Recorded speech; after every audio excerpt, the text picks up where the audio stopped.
कपड़े धोने वाली बहू। शादी के पहले से ही विभा को कपड़े धोने का बड़ा शौक था। कभी नल के नीचे तो कभी तालाब के पास। अरे मेरी नीली वाली लुंगी नहीं दिख रही है। विभा की अम्मा, कहाँ रखी है लुंगी? अरे वो तो विभा ने परसों ही धोकर रखी थी आपकी अलमारी में, देखो वहीं होगी। वो ना मैंने आज धो दी, मुझे लगा कि गंदी हो गई होगी। अरे कैसे गंदी हो गई थी? उसे तो मैंने पहना भी नहीं। हे भगवान, इस लड़की के कपड़े धोने की आदत से परेशान हो गया हूँ मैं। जितना तो घर में राशन नहीं आता, उससे कहीं ज्यादा डिटर्जेंट पाउडर का खर्चा है। इसकी शादी करवा दो, शादी जाए अपने घर में ही करे काम, फिर चाहे घर के कपड़े धोने हो या पूरे गांव के। हाँ ठीक बोल रही हो, देखता हूँ मैं कोई लड़का। वो दिन भी आ जाता है जब विभा को देखने लड़के वाले आ जाते हैं। लड़की मुझे अच्छी लगी। होने वाली सास कहती है, बेटी अगर कुछ पूछना है तो पूछ लो। वैसे तो हमारी लड़की बहुत ही शर्मिली है, जो बोल दो वो मान लेती है, इसे क्या पूछना होगा। अरे कैसी बात कर रही हो माँ, मुझे इन लोगों के घर रहना है, सवाल तो कई है। हाँ हाँ बेटा, पूछ लो ना, क्या पूछना है। आप लोगों के घर कपड़े कौन धोता है? सास का मुंह बन जाता है। देखो, अगर तुम ये कहना चाहती हो कि तुम्हें कपड़े धोने नहीं आते तो सुन लो, कपड़े मैं ही धोती हूँ, लेकिन तुम्हारे आ जाने के बाद मैं रुमाल तक नहीं धोऊंगी। अरे चुप रहना भाग्यवान, बहू बेचारी घर आई नहीं, उसे डराना शुरू कर दिया। वो क्या है ना बिटिया, अभी तक तो ये कल्लू की माँ ही धोती थी, लेकिन अब तुम्हारे पापा तो दहेज में वॉशिंग मशीन देंगे ही।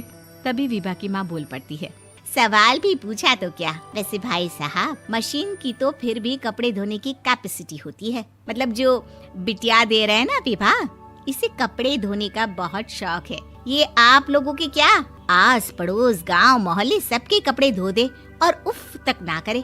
बाहर देखा नहीं आपने कितने कपड़े सूख रहे हैं? सब हमारी बिटिया ने ही तो धोए हैं। बस भी करो ना माँ, शर्म आ रही इतनी तारीफ सुनकर। और तो और एक दाग निकाल कर दिखाओ तो मान जाऊं। हाँ अच्छा अच्छा, माफ करना बेटा, मैंने गलत समझा।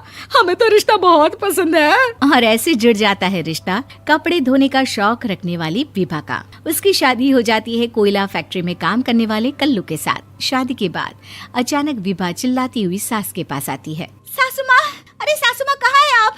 ये तो धोखा है, धोखा दिया आप लोगों ने मुझे।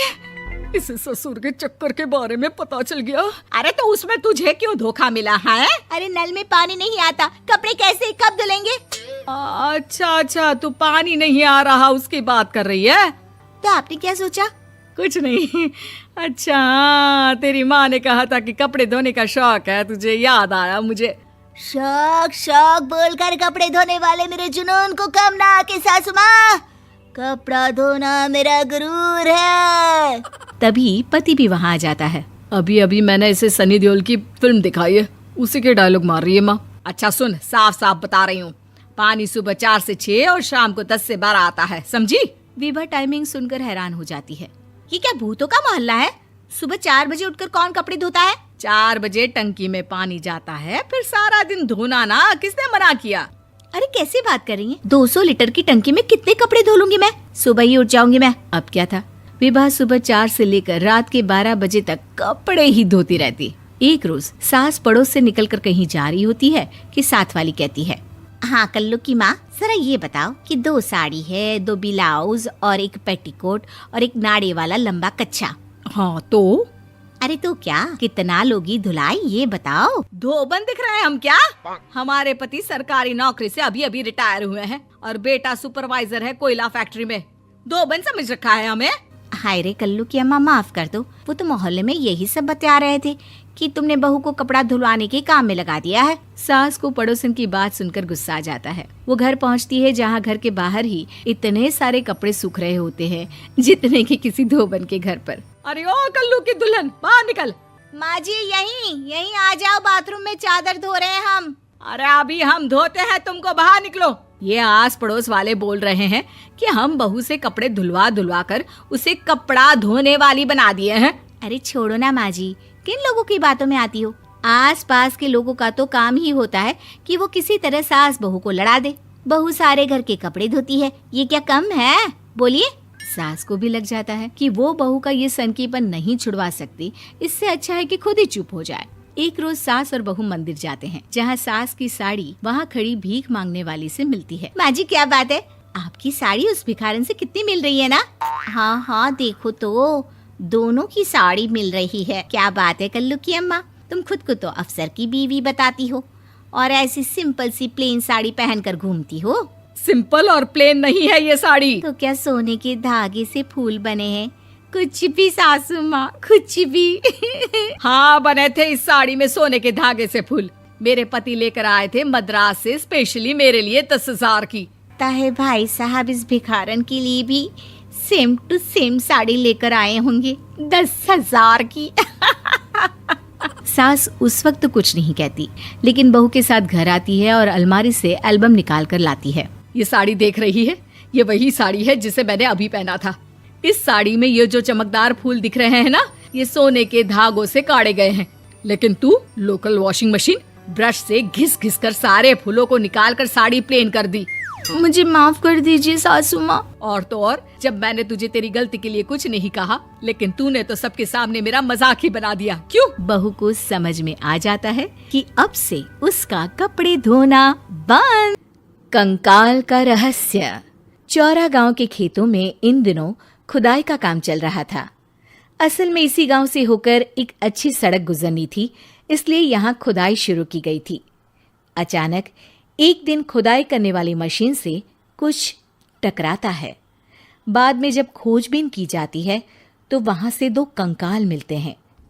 पुलिस गांव के लोगों से पूछताछ शुरू करती है। आप लोगों को क्या लगता है ये किसके कंकाल हो सकते हैं? अरे साहब, हमें क्या पता ये किसके कंकाल है, आप ही लोग पता लगाइए।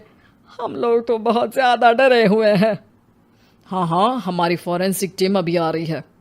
ये बताओ कि इस गांव के रहने वाला कोई जोड़ा गायब तो नहीं ना?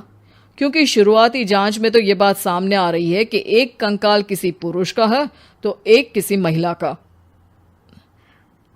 साहब, हमें तो बहुत डर लग रहा है। ऐसे कंकाल मिलने का मतलब गांव के आसपास ही किसी की हत्या हुई है या फिर किसी को जलाकर मार डाला गया है। हाँ साहब, हम अपने परिवार को लेकर बहुत ही ज्यादा परेशान हैं। देखिए, आप लोगों की परेशानी हम समझ सकते हैं, लेकिन आप लोगों को पुलिस का सहयोग करना होगा, क्योंकि आपके सहयोग के बगैर हम ये पता नहीं लगा सकते हैं कि आखिर ये किसके कंकाल है और इनकी हत्या किसने की। ठीक है साहब, गांव के लोग आपका पूरा सहयोग करेंगे। हाँ साहब, पूरा सहयोग करेंगे। तो फिर ठीक है, हम अपनी जांच शुरू कर देते हैं। कुछ दिन बाद जांच रिपोर्ट आ जाती है। पता चलता है कि ये कंकाल करीब 20 साल पुराने हैं, यानी 20 साल पहले किसी जोड़े की हत्या कर शव को यहाँ पर दबा दिया गया था। इंस्पेक्टर राघव, ये बताओ कि 20 साल पहले की मर्डर मिस्ट्री क्या अब सुलझ सकती है? हाँ हाँ सर, क्यों नहीं, लेकिन अब सबूत और गवाह काफी मिट गए होंगे। मुश्किल तो होगी, लेकिन शायद किसी परिवार को इंसाफ मिल सके। इंस्पेक्टर राघव, आप बिल्कुल सही कह रहे हैं। किसी परिवार को तो इंसाफ मिलेगा ही और किसी को उसके किए की सजा भी मिलेगी। जी सर, मैंने तो जांच शुरू भी कर दी है। 20 साल पहले इस गांव के 2 जोड़े अचानक कहीं गायब हो गए थे। मैंने दोनों ही परिवारों के बाकी के सदस्यों से बातचीत शुरू की तो उन्होंने बताया कि उनके बच्चे शहर गए थे, लेकिन आज तक वापस नहीं लौटे हैं। लेकिन ये दोनों शव किस परिवार के सदस्यों के हैं, ये कैसे पता चल सकेगा? सर, मैंने डीएनए टेस्ट करवा लिया है। आज शाम तक इसकी रिपोर्ट भी आ जाएगी। अच्छा अच्छा, ठीक है। उसी शाम को सर, डीएनए रिपोर्ट के मुताबिक ये दोनों ही लाशें चौरा गांव के रहने वाले प्रधान सुल्तान सिंह के बेटे और बहू की है। लेकिन इनकी हत्याएं किसने की है, ये कैसे पता लगेगा? इसी का तो पता लगाने की कोशिश में जुटा हूं सर। आज सुल्तान सिंह से मिलने भी जा रहा हूं। मेरा बेटा और बहू तो मेरे लिए सिर्फ यादों में ही रह गए थे। हमें उनकी लाशें तक नहीं मिल सकी थी। आज 20 साल बाद उनके कंकाल मिले हैं।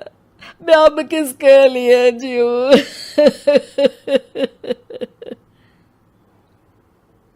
लेकिन सर, क्या आपकी किसी से कोई दुश्मनी थी? अपने बेटे बहू की हत्या के लिए आप किसे जिम्मेदार मान रहे हैं? अब मैं किसका नाम बोलूं? मेरी तो किसी से दुश्मनी नहीं थी, बस मेरे बेटे बहू को कोई वापस ला पाता।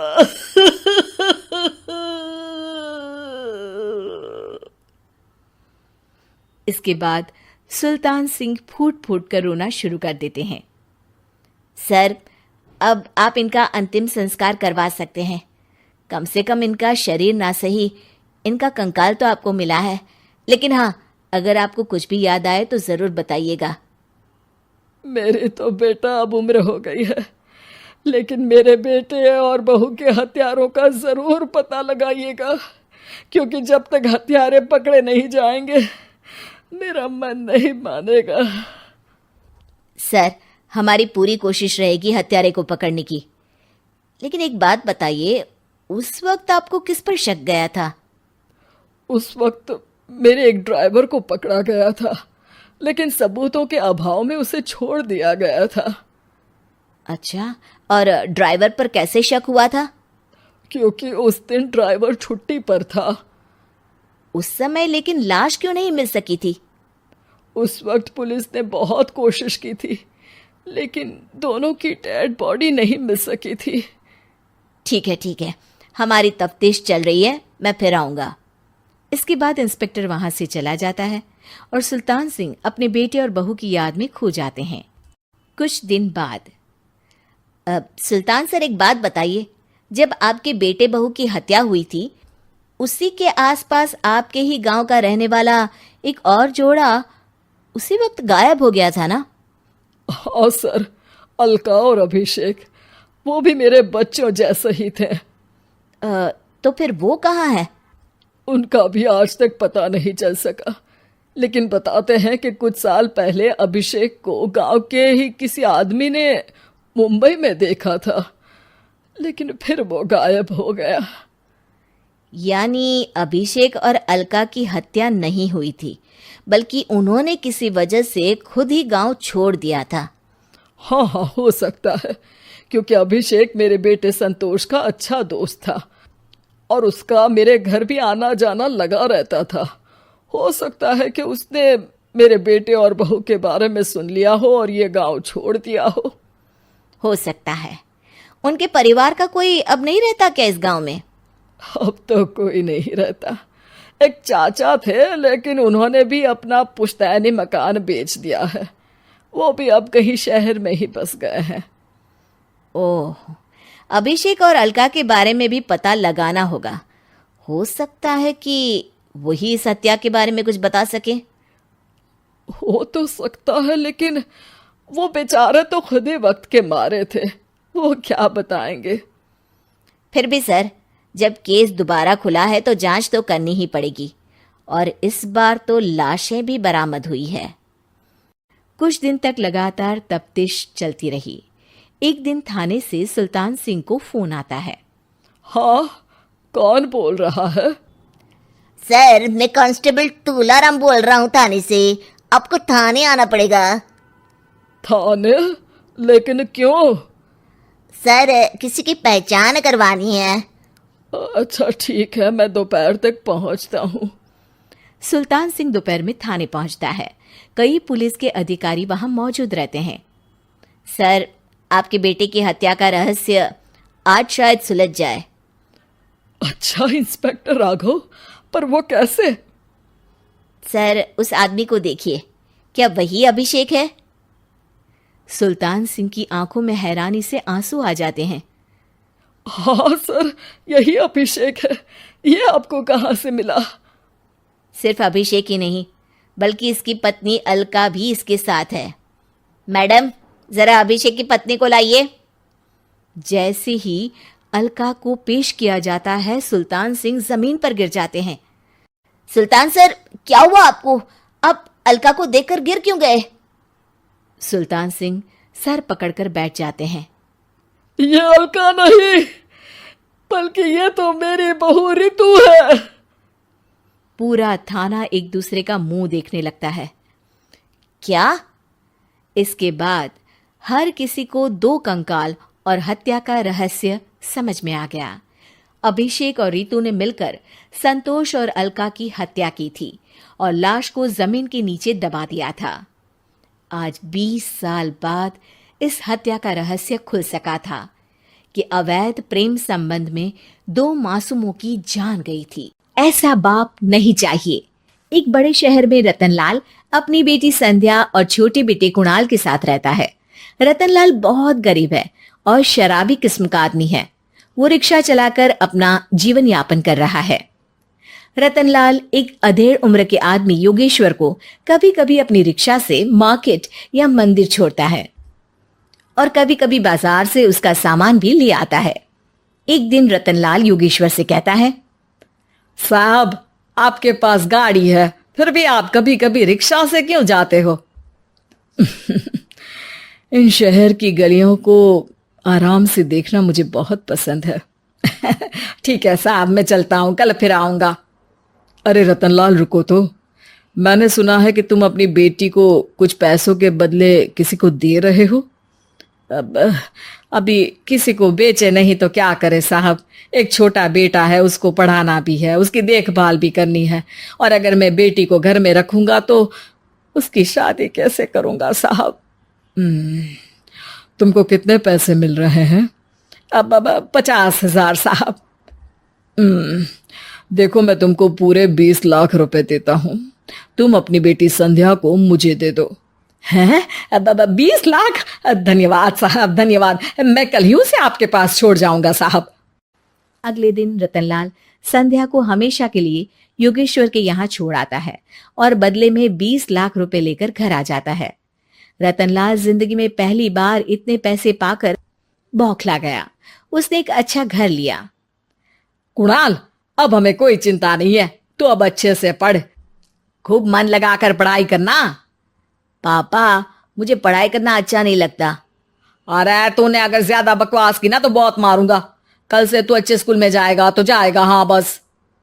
कुणाल का एडमिशन एक अच्छे स्कूल में हो जाता है, लेकिन आए दिन स्कूल से शिकायत आती ही रहती है। 10 साल बाद एक दिन प्रिंसिपल मैडम रतनलाल को स्कूल में बुलाती है।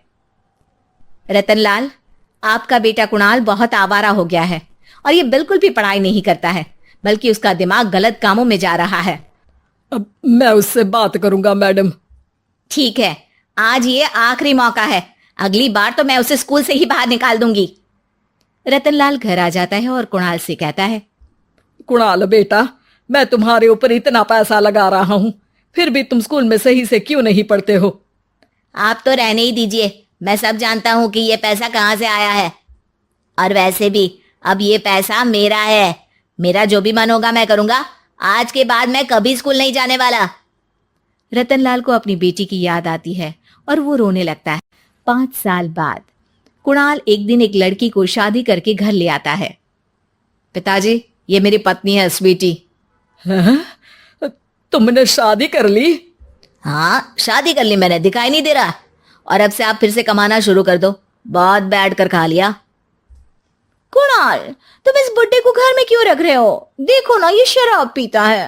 इसे घर से बाहर निकाल फेंको। अरे स्वीटी, ये मेरे पापा है, कैसे बाहर निकाल दूं?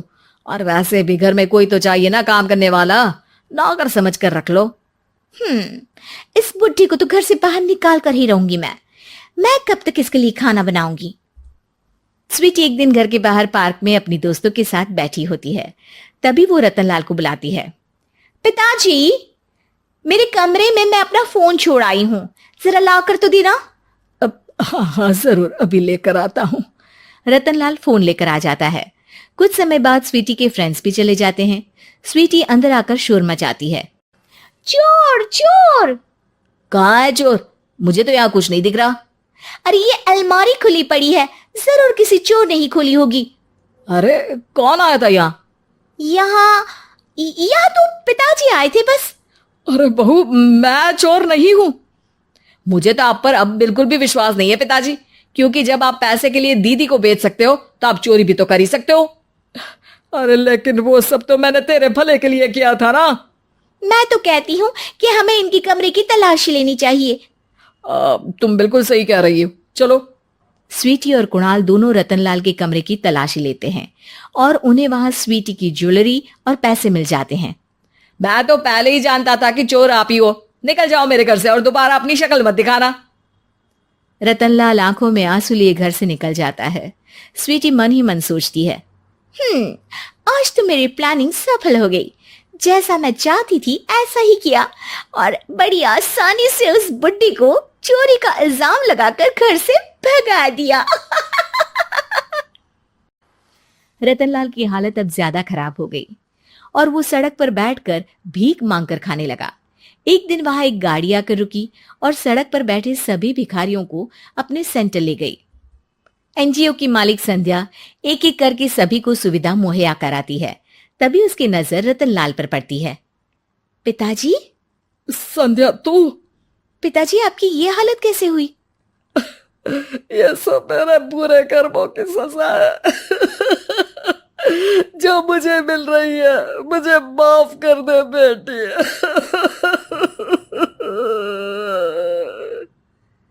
पिताजी, मैं आप पर बिल्कुल भी गुस्सा नहीं हूं, क्योंकि आपने मुझे यहाँ भेजकर अच्छा ही किया। मेरी जिंदगी बदल गई। लेकिन ये सब हुआ कैसे बेटा? आप ये नए कपड़े पहनो, तब तक मैं योगेश्वर अंकल को बुला कर लाती हूँ। योगेश्वर अंकल? हाँ अंकल। योगेश्वर जी ने तुझसे शादी नहीं की थी? नहीं तो पापा, उन्होंने तो मुझे पढ़ा लिखा कर इस काबिल बनाया है कि मैं आज सबकी सेवा कर पा रही हूँ। रतनलाल पश्चाताप करके रोता रहता है। तभी योगेश्वर भी वहां आ जाता है। रतनलाल जी, आपकी ये हालत कैसे हुई? इतने सारे पैसों के बावजूद भी? क्योंकि मैंने बेटे और बेटी में भेदभाव किया था। लेकिन आपने ये कैसे किया? मुझे ये जानना है, बताइए। सालों पहले जब संध्या छोटी थी, तब मैंने एक बार एक आदमी से तुम्हें बात करते हुए सुना था, जो कुछ पैसों में संध्या को तुमसे खरीद कर शादी करना चाहता था। मैं उस समय एनजीओ में बच्चों के लिए ही काम कर रहा था और मैं किसी भी लड़की की जिंदगी खराब होते नहीं देख सकता था। इसलिए मैंने अपने जीवन की कमाई का एक बड़ा हिस्सा तुम्हें दे दिया था। सच में कितना गलत था मैं। मुझे माफ कर दो। अब आप दोनों मेरे साथ घर चलो और आज मैं अपना सच्चा प्रायश्चित करना चाहता हूँ। योगेश्वर और संध्या रतनलाल के साथ घर जाते हैं। स्वीटी दरवाजा खोलती है। चोर भिखारी, तो फिर से आ गया? चल भाग यहाँ से बुड्ढे। ये घर तुम्हारे बाप का नहीं, मेरा है। बाहर निकलो यहाँ से। रतनलाल कुणाल और संध्या को घर से बाहर निकाल देता है। योगेश्वर जी, अब ये घर आपका है और अब आप यहाँ एक और एनजीओ खोल सकते हैं। शायद अब ये सच्चा प्रायश्चित है। संध्या अपने पिता के गले लग जाती है। कहानी है रामपुर गांव की, जहां के मर्द महिलाओं को हमेशा नीचा दिखाने की कोशिश में रहते। अरे अभी तक खाना नहीं आया क्या? मुझे एक और शादी करने की जरूरत है। नहीं जी नहीं, ऐसा मत करना, वरना मैं कहाँ जाऊंगी। खाना लेकर मैं अभी आई जी।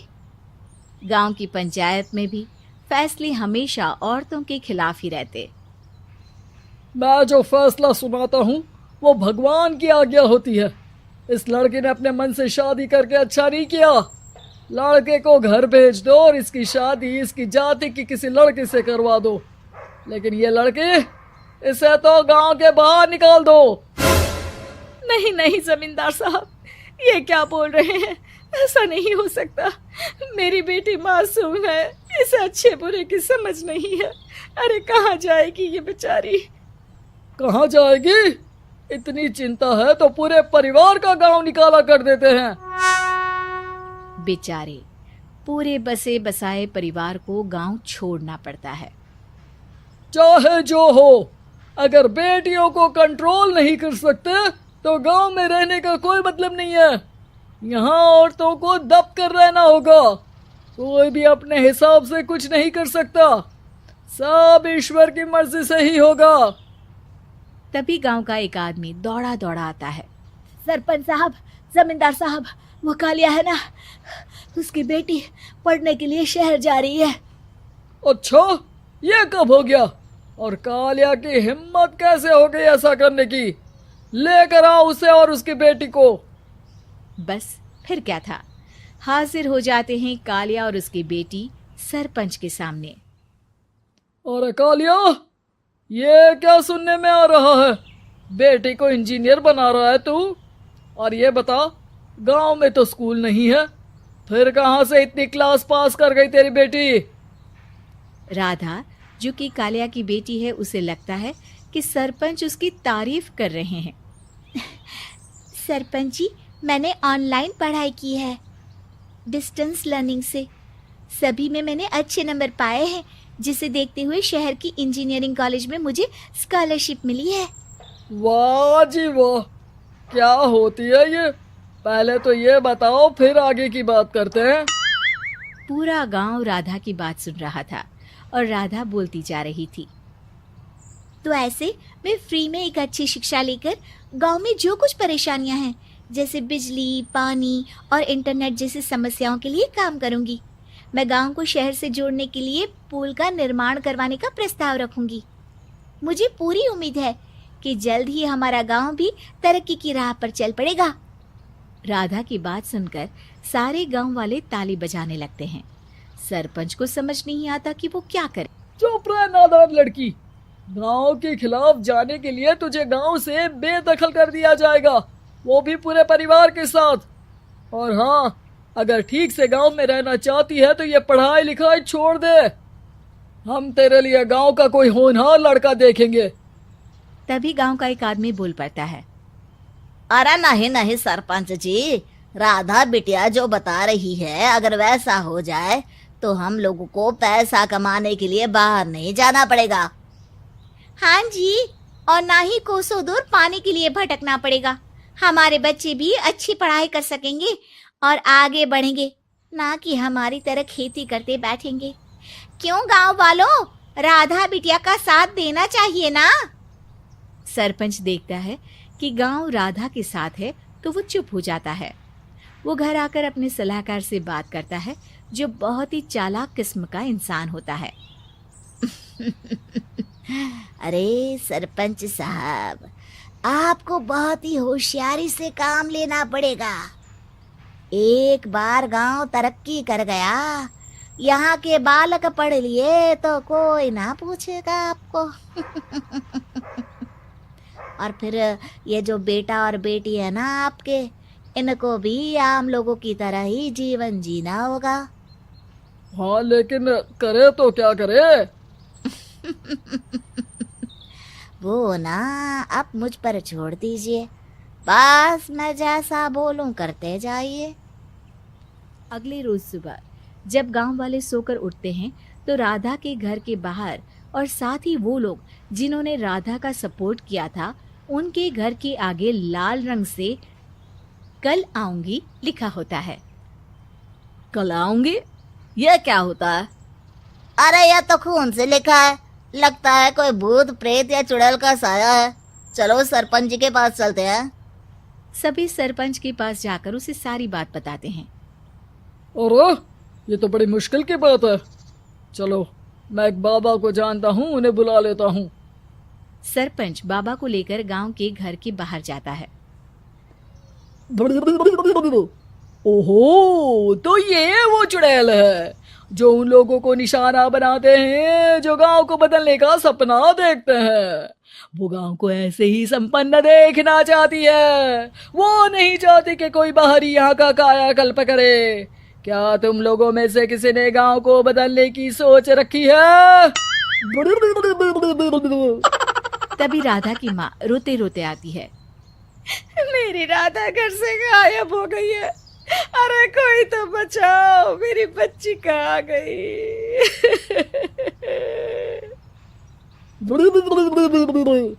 ले गई वो चुड़ैल, तेरी बच्ची को ले गई। अब वो उसे श्रापित करके छोड़ेगी, उस पर चुड़ैल का साया हो जाएगा। तभी बुरी सी हालत में राधा भी वहां आ जाती है। उसके बाल चुड़ैल की तरह फैले होते हैं और कपड़ों में खून लगा होता है। सभी राधा को देखकर डर जाते हैं। माँ, पता नहीं मुझे कौन उठा कर ले गया था। अरे दूर दूर हो जा चुड़ैल, अब हम लोग इस गांव में नहीं रुकेंगे। अरे कैसे बातें कर रहे हैं आप? कल तो आप मेरे भरोसे गांव का हुलिया बदलने, अपने बच्चों को पढ़ाने और तरक्की उन्नति की बात कर रहे थे, तो आज क्या हो गया आपको? ये फिर तुम लोगों को बहकाएगी।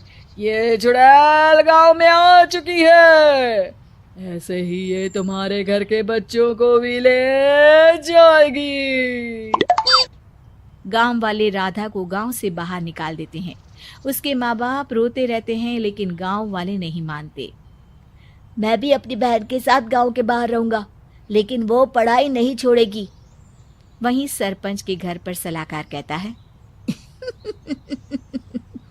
देखा, सांप भी मर गया और लाठी भी नहीं टूटी।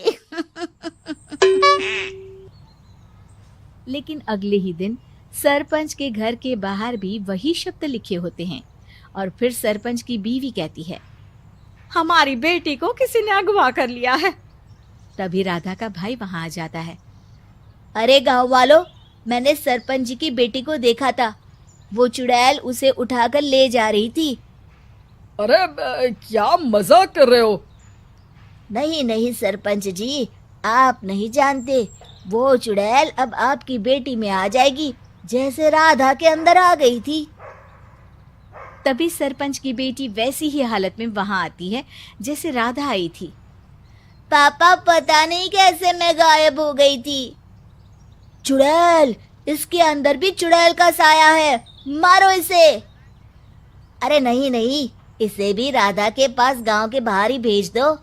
अरे चुप रहो, मेरी बेटी कहीं नहीं जाएगी, और चुड़ैल वुड़ैल कुछ नहीं होता है। अरे कैसे बात कर रहे हो सरपंच जी? आप तो बोल रहे थे कि आपका फैसला भगवान का ज्ञान होता है, तो अपने पर बात आई तो अब आप ऐसे बोल रहे हैं। अरे ना ना ना, आपको अपनी बेटी को त्यागना ही होगा। अरे बुलाओ बाबा को। राधा का भाई बाबा को ले आता है, जिसे अब गांव वालों के डर के कारण सच बोलना पड़ता है। मैं कोई बाबा नहीं हूँ, मैं तो मोची था। ये सलाहकार महोदय ने मुझे कहा था एक्टिंग करने को। अब वो मुझे पैसे देने वाले हैं। अब मुझे माफ कर दो। गलती हो गई, मुझे माफ कर दो। तभी वहां राधा आ जाती है। देखा सरपंच जी, जब गांव के बच्चे साक्षर होंगे तो आप जैसे लोगों की चालाकी नहीं चलेगी। सृष्टि बचपन से ही दिखने में सुंदर नहीं थी, लेकिन अमीर बाप की बेटी सृष्टि पर उसकी माँ जान छिड़कती। मेरी बेटी कितनी प्यारी है, भगवान सबको सृष्टि जैसी बेटी दे।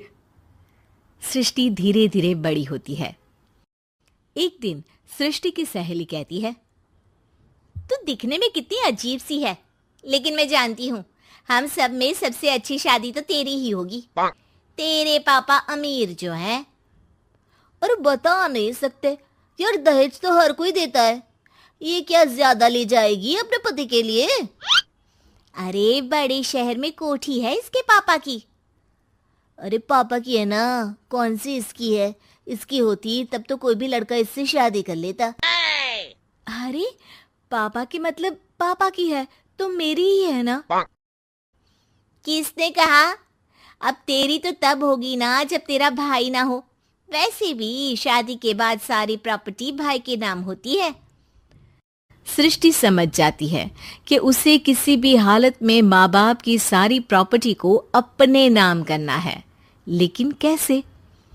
एक दिन सृष्टि का भाई शीनू कहता है, बहन क्या कर रही है? तुझसे एक बात करनी है। अरे हाँ हाँ करना, मैं तो तेरी बहन हूँ। बहन, मेरी लाइफ में ना एक लड़की है, बहुत अच्छी है। मैं सोच रहा हूँ माँ और पापा से बात करूँ शादी के लिए। सृष्टि को समझ में आ जाता है कि भाई की शादी होते ही भाभी उसे एक दिन भी घर में बर्दाश्त नहीं करेगी। क्या बात है भाई, बताना कौन है वो? यार वो बहुत अच्छी लड़की है, पढ़ी लिखी है, मेरे साथ जॉब भी करती है। बस एक प्रॉब्लम है। हाँ प्रॉब्लम? क्या प्रॉब्लम है भाई? यार वो शादीशुदा है, लेकिन उसके पति ने उसे सिर्फ इसलिए छोड़ दिया क्योंकि उसके माँ बाप दहेज नहीं दे पाए। सृष्टि ये सुनकर न जाने क्यों खुश हो जाती है। अरे भाई, तो क्या हुआ, लड़की तुझे तो पसंद है ना? शीनू को लगता है कि बहन उसे समझ रही है। वो इस बात से अनजान होता है कि उसकी बहन की मंशा पूरा घर हड़पने की है। सृष्टि अपनी माँ से कहती है, मम्मी, मुझे तो बहुत चिंता है। पता है शीनू क्या कर रहा है? अरे क्या कर रहा है, वो तो काम पर जाता है और वापस घर आता है। नहीं ना माँ, वो यही तो नहीं कर रहा, बाकी सब कर रहा है। आपको पता है, उससे प्यार है, और वो भी एक शादीशुदा लड़की से। ये क्या हो गया, मैं सोसाइटी में क्या मुंह दिखाऊंगी? अरे तेरे पापा तो यही कहेंगे कि मैंने ही उसे बिगाड़ दिया है। माँ देखो, मेरी बात मानो, पापा पर भी विश्वास करने की जरूरत नहीं है। अब आप ही बताओ, पापा इतनी देर घर के बाहर रहते हैं क्यों, बोलो? अरे बेटा, वो तो नौकरी करते हैं ना। तू बहुत भोली है माँ। पापा का ऑफिस तो 7 बजे खत्म हो जाता है, लेकिन देखो कितनी देर से आते हैं। अरे नहीं नहीं बेटा, ऐसी कोई बात नहीं है। सृष्टि माँ को एक औरत से बात करते पिता की फोटो दिखाती है। देखो माँ, कैसे हैं पापा? मैं ना कहती थी कि पापा सही नहीं है। मैं तेरे पापा से बात करूंगी, दे फोटो मुझे। ओ माँ, वो तो डिलीट हो गई। लेकिन चल, तूने तो देख लिया ना। पापा से बाद में बात कर लेना, और हाँ, मेरा नाम बिल्कुल मत लेना, हाँ माँ। अब क्या था, सृष्टि के माँ और पिता के बीच झगड़ा होना शुरू हो जाता है। सृष्टि के मन में क्या चल रहा था कोई नहीं जानता था। एक दिन, माँ, सृष्टि के लिए एक लड़का देखा है, वो लोग शाम को उसे देखने आने वाले हैं। और हाँ माँ, एक खुशखबरी, मैं और पापा मिलकर एक नया बिजनेस ट्राई कर रहे हैं। शाम को लड़का आता है, सांवले रंग का। सृष्टि को तो बिल्कुल भी पसंद नहीं आता। लड़की की माँ कहती है, लड़की का चेहरा तो कोई खास नहीं, लेकिन अगर मेरे बेटे को आप लोग सेटल कर दें तो मैं उसकी शादी आपकी बेटी से करवा दूं। सृष्टि को लड़का बिल्कुल पसंद नहीं था। उसे भाई पर गुस्सा आ जाता है। लड़के वालों के जाने के बाद कहती है, माँ देखा, शीनू मेरे लिए कैसा लड़का लेकर आया, न दिखाने लायक न सुनने लायक, सेटल भी नहीं, वो भी हम करे। अरे माँ, मैं जानती हूँ ये मेरी शादी किसी भी घर में क्यों करवाना चाहता है। अरे कैसी बात कर रही है बहन, तूने तो देखा ना, लड़के को मैंने ही मना कर दिया तुझसे शादी के लिए। जिसने लड़का बताया था उसने उसकी बहुत तारीफ की थी। बात आई गई हो जाती है, लेकिन सृष्टि का मन शांत नहीं होता। क्या करूँ, कुछ समझ में नहीं आ रहा। मेरी शादी हो गई तो ये लोग पूरी प्रॉपर्टी शीनू के नाम कर देंगे, मेरे हाथ तो कुछ लगेगा ही नहीं। तभी सृष्टि को आइडिया आता है। वो किसी वकील को फोन करती है। जी देखिए, अगर आपके मम्मी पापा का तलाक हो जाता है तो आपके पिता की आधी प्रॉपर्टी आपकी माँ के नाम हो जाएगी, फिर उसे वो किसी को भी दे सकती है। सृष्टि अब माँ को बेटे के खिलाफ भरती है। माँ, शीनू पर नजर रखा करो, वो जिस लड़की के प्यार में है ना, वो शादीशुदा है। यहाँ आएगी, सारा पैसा, रुपया, जमीन, जायदाद सब हड़प लेगी। पापा का भी हाल तुमसे छुपा नहीं है। ऐसा ना हो कि मैं और आप एक दिन सड़क पर भीख मांगे। हे भगवान, मैं तो जीते जी मर जाऊंगी अगर ऐसा हो गया तो। ऐसा हो गया नहीं माँ, ऐसा ही होगा। अभी समय है, आगे का सोच लो। मैं तो कहती हूँ पापा से आधी प्रॉपर्टी लेकर अलग हो जाओ। पापा की आधी प्रॉपर्टी भी हम लोगों को अगर मिल जाती है ना, तो अगले 7 जन्म सफल समझो। बेचारी माँ बेटी के कहने पर पति से तलाक लेकर अलग हो जाती है। सृष्टि अब पैसों से गाड़ी और अपने दूसरे महंगे शौक पूरे करने लगी। उसके दोस्त भी उसके पैसे इस्तेमाल करते। सृष्टि, कल तुम कहाँ थी? मैं सारा दिन घर पर अकेली थी। तो मैं क्या करूं? मैंने ठेका तो नहीं लिया है ना तुम्हें संभालने का। माँ को सृष्टि से ये उम्मीद नहीं थी। वो बैठकर रोने लगती है। वहीं उसका पति यानी कि सृष्टि के पिता आ जाते हैं।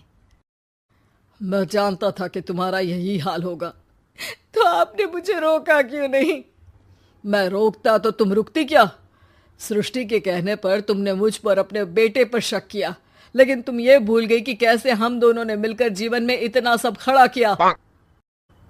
माँ पति के गले लग जाती है। मुझे माफ कर दीजिए, मैंने आपकी कमाई का एक बड़ा हिस्सा गवा दिया। कोई बात नहीं, तुम साथ हो तो मैं ऐसी 7 प्रॉपर्टी खड़ी कर दूंगा। तभी वहां सृष्टि आ जाती है रोते हुए।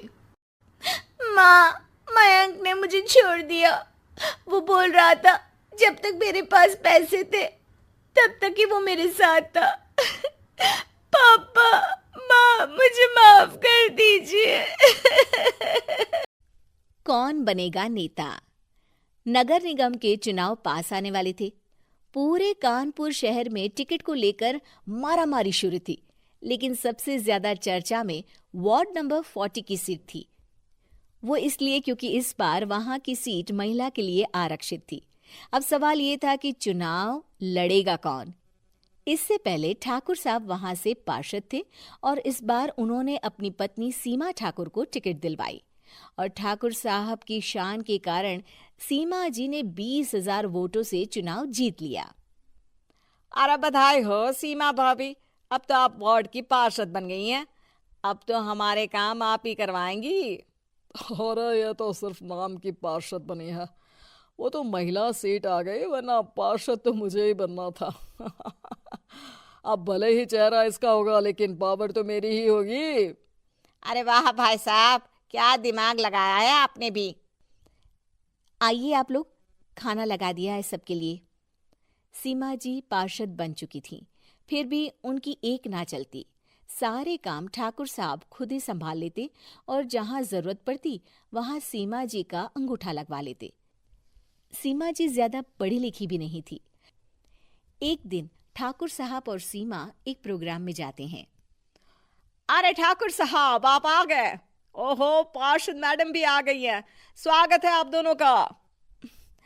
लगता है हमारे पार्षद फंड का सही इस्तेमाल हो रहा है। चलिए अब उद्घाटन करते हैं। ये लीजिए ठाकुर साहब कैची, आप ही सबसे पहले प्रवेश कीजिए। सब लोग आगे निकल जाते हैं और सीमा जी पार्षद होने के बावजूद भी पीछे खड़ी रह जाती हैं। वो देखती हैं कि वेलकम बोर्ड पर उनका नाम है, लेकिन महिला होने के कारण कोई उनका सम्मान नहीं कर रहा। अगले दिन एक आदमी उनके घर आता है। अरे ठाकुर साहब नमस्कार। कल ना हम नोटिस किए कि हमारा घर तो अवैध है और नगर निगम वाले उसे तोड़ने आ रहे हैं। अरे कुछ कीजिए ना ठाकुर साहब। देखो भाई, मैं तो ज्यादा कुछ कर नहीं सकता, पर अगर तुम सबकी जेब गर्म कर दो तो कुछ हो सकता है। कुल मिलाकर 4 लाख लगेंगे। अरे 4 लाख ठाकुर साहब? अरे भाई, मैं अपने लिए नहीं मांग रहा हूँ। दरोगा है, इंजीनियर बाबू है, बड़े साहब है, सबको देना पड़ता है ना थोड़ा थोड़ा। बोलो है मंजूर? तभी वहां अचानक सीमा जी आ जाती हैं। अरे ये आप क्या कर रहे हैं? पहले इन्हीं लोगों से तो आपने वोट मांगे, अब इनसे ही पैसे ले रहे हो। अरे चुप रहो तुम, तुम्हारा काम है सिर्फ अंगूठा लगाना, तुम वही किया करो। मुझे दूसरे काम तुम मत सिखाओ, समझी? और तुम ना जाओ, अब पैसे लेकर आओ, वरना जेसीबी किसी भी वक्त आती होगी। सब कुछ ऐसे ही चलते रहता है। एक दिन सीमा जी और ठाकुर साहब को एक लोकल मीटिंग में बुलाया जाता है। वहां पर कई और अधिकारी लोग भी मौजूद रहते हैं। अब मैं चाहूंगा कि ठाकुर साहब हमारे बीच 2 शब्द कहें। मेरे प्यारे भाइयों और बहनों, आज मेरा सौभाग्य है कि मैं आप सबकी सेवा दिन रात कर पा रहा हूँ। आपने मेरी पत्नी को भारी मतों से जिताया है, इसलिए मैं आप सभी का शुक्रगुजार हूँ। मैं आप सबसे वादा करता हूँ कि हमेशा की तरह हमारे वार्ड में किसी को कोई तकलीफ नहीं आने दूंगा। सभी लोग तालियां बजाने लगते हैं। अब मैं माननीय पार्षद मैडम को स्टेज पे बुलाना चाहूंगा। अपने नाम को बुलाया सुनकर सीमा जी एकदम चौंक जाती है। उन्हें बिल्कुल उम्मीद नहीं थी कि इतनी बड़ी जगह उन्हें मंच पर बुलाया जाएगा। जैसे तैसे वो मंच पर चढ़ती हैं। ऊपर जाते ही सीमा जी को सारी पुरानी बातें याद आ जाती हैं कि किस तरह उनके पति उन्हें कभी भी आगे बढ़ने नहीं देते और उनके नाम से गलत काम करते हैं। वो बोलने लगती हैं, मैं आपके वार्ड की पार्षद सीमा हूं। आप में से बहुत कम लोग ही मुझे जानते होंगे, क्योंकि इससे पहले मुझे कभी ऐसा मौका ही नहीं मिला। सारे मौके मेरे पार्षद पति यानी आपके ठाकुर साहब ही लेते रहे, लेकिन आज ये मौका मुझे मिला है तो मैं इसे ऐसे ही नहीं जाने दूंगी। मैं आपको ये बताना चाहती हूँ कि आपके ठाकुर साहब मेरे नाम की आड़ में गैर कानूनी काम करते हैं, जिस पर अंगूठों के निशान मेरे होते थे। इसीलिए मैं अपनी गलती मानती हूँ और आज अपने पद से इस्तीफा देती हूँ, ताकि आगे से कोई गलत काम ना हो पाए। अब फैसला आप सबके हाथ में है कि आप हमें क्या सजा देना चाहते हैं। सीमा जी की बातें सुनकर ठाकुर साहब के चेहरे का रंग उड़ जाता है और वो शर्म से मुंह नीचा करके वहां से चले जाते हैं और पद से इस्तीफा देकर ही सही सीमा जी अपने आप में आत्मविश्वास महसूस करती हैं। औरत का फैसला। नैतिक मूल्यों से ये कहानी भले ही आपको इंसाफ करती ना दिखे, लेकिन जिम्मेदारियों की नजर से देखेंगे तो शायद कुछ समझ में आए। ये क्या है बहू, सुबह से घर का काम करती रहती है, फिर ऑफिस जाती है और बच्चों में लगी रहती है। अरे ऑफिस क्यों नहीं छोड़ देती, या फिर घर के लिए कोई नौकरानी रख ले। कैसी बात कर रही है माँ? जानती तो है ना अभी इनके ऊपर कितना लोन है। थोड़ा ही सही मदद कर देती हूँ तो अच्छा लगता है, और अभी उनको मेरे पैसे की जरूरत भी तो है। सुधा चंदर को बचपन से प्यार करती थी। एक ही मोहल्ले में खेल कूद कर बड़े हुए दोनों। जहाँ सुधा संपन्न परिवार से थी तो वहीं चंदर का परिवार आर्थिक परेशानियों से जूझता ही रहा, लेकिन सुधा की जिद के आगे किसी की नहीं चली। सुधा, कल ऑफिस जल्दी जाना है और 2 दिन के लिए गुजरात ऑफिस के काम से भी जाना होगा।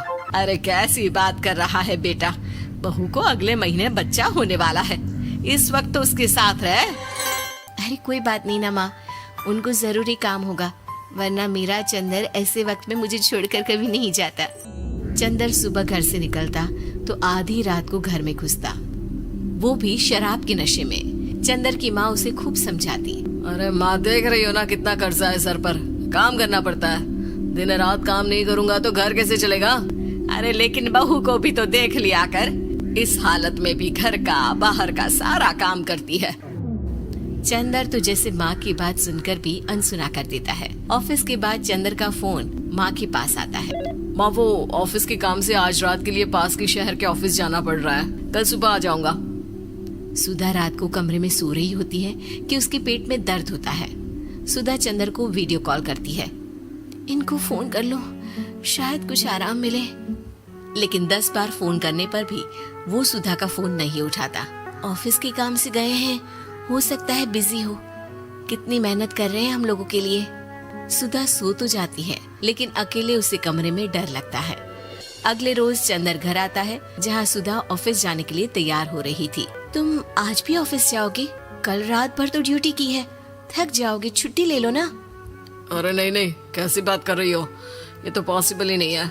अच्छा रुको, मैं जल्दी से तुम्हारा खाना और नाश्ता बना देती हूँ। बेचारी सुधा ऑफिस जाना छोड़कर लग जाती है पति के लिए खाना बनाने, उसके कपड़े प्रेस करने और जरूरत का सामान मुहैया कराने के लिए। हो सके तो रात की ड्यूटी मत लिया करो ना, मुझे बहुत डर लगता है। अरे यार क्या है, तुम तो ऐसे बिहेव कर रही हो कि तुम ही अकेली हो जिसे बच्चा होने वाला है। इतने लोगों के पति जो काम के सिलसिले में बाहर होते हैं, उनका क्या? सुधा को चंदर के मुंह से ये बातें अजीब लगती है। अरे हुआ क्या है तुमको? पहले तो तुम मेरा कितना ख्याल रखते थे, मेरे पास रहते थे, मेरी दवा से लेकर खाने पीने तक का सारा ख्याल, और अब इस बार तो तुम एक दफा भी मेरे साथ डॉक्टर के पास नहीं आए, क्यों? अरे पागल हो गई हो क्या? पागल वाली बात कर रही हो। काम धंधा देखो या फिर तुम्हें लेकर टहलता फिरो। और मुझे शुक्रवार की रात को काम से निकलना है, सोमवार आऊंगा। सुधा को समझ में नहीं आता कि क्यों अचानक से चंदर को फील्ड का काम मिल गया है। लेकिन एक दिन, सुधा, मैं और चंदर जरा एक रिश्तेदार के घर जा रहे हैं, तुम भी तैयार हो जाओ, घर में अकेली कैसी रहोगी? अरे नहीं नहीं, इस हालत में इसे लेकर जाना ठीक नहीं है। अरे लेकिन मैं ऑफिस भी तो जाती हूँ, फिर घर में अकेले। चंदर उसकी कोई बात नहीं सुनता। वो सीधा कार निकाल कर माँ को लेकर चला जाता है। सुधा घर के काम में लग जाती है कि अचानक उसकी नजर चंदर के बैग पर पड़ती है जिसमें एक कागज दिखाई देता है। इनकी कागज भी ना इधर उधर फैले होते हैं, एक भी खो जाएगा तो बवाल करेंगे। लेकिन जैसे ही सुधा वो कागज खोल कर देखती है तो वो सदमे में आ जाती है। दरअसल वो कागज नहीं बल्कि चंदर और उसके ऑफिस में काम करने वाली लड़की चांदनी की गोवा की टिकट होती है। सुधा चंदर के बैग को खोलकर देखती है तो उसे होटल के बिल से लेकर महंगे गिफ्ट्स और दूसरे शहरों के टिकट मिलते हैं। सुधा को समझते देर नहीं लगती कि उसका पति किसी और लड़की के साथ है। चंदर के आने पर सुधा उससे बात करती है। अरे नहीं नहीं, ऐसा कुछ नहीं है, तुमको गलत फहमी हो गई है। लेकिन जब सुधा के सवाल तीखे हो जाते हैं तो चंदर को अपनी गलती माननी पड़ती है और वो सुधा से माफी मांग लेता है। सुधा फैसला कर लेती है कि वो चंदर को छोड़ देगी। बच्चे और सामान को लेकर वो घर से निकल ही रही होती है कि सास उसे रोकती है। कहाँ जाएगी बेटा, रुक जा। चंदर को सुधा का जाना खल नहीं रहा था। वो झूठे मुंह भी उसे रोकने की कोशिश ही नहीं कर रहा था। सुधा चंदर को देखती है और मायके चली जाती है। मायके में माँ कहती है, अरे ऐसे कैसे घर छोड़कर आ गई? कौन सा चंदर तुझे छोड़ रहा था? माफी तो मांग ली थी ना। देखो बेटा, बेटी डोली में जाती है और अर्थी में ही निकलती है। पर पापा मेरा आत्मसम्मान उसका क्या? आपने मुझे पढ़ाया लिखाया है, इस लायक बनाया कि मैं खुद का खर्चा उठा सकूं, बेटी को पढ़ा सकूं, एक अच्छा जीवन पाऊं। अरे लेकिन पति की जरूरत तो होती है ना सुधा दीदी, और अगर आपको नहीं है तो इस बच्ची का सोचो जो अपने पिता से इस कदर जुड़ी है। आने वाले बच्चे की सोचो जिसके आने से पहले ही आपने पिता का प्यार से दूर करने की सोच ली। सुधा फोन देखती है लेकिन चंदर का कोई कॉल नहीं होता। वो समझ नहीं पाती कि अपने आत्म सम्मान के बारे में सोचे या बच्चों के बारे में। मम्मी, हम नाना नानी के घर से दादी और पापा के पास कब जाएंगे?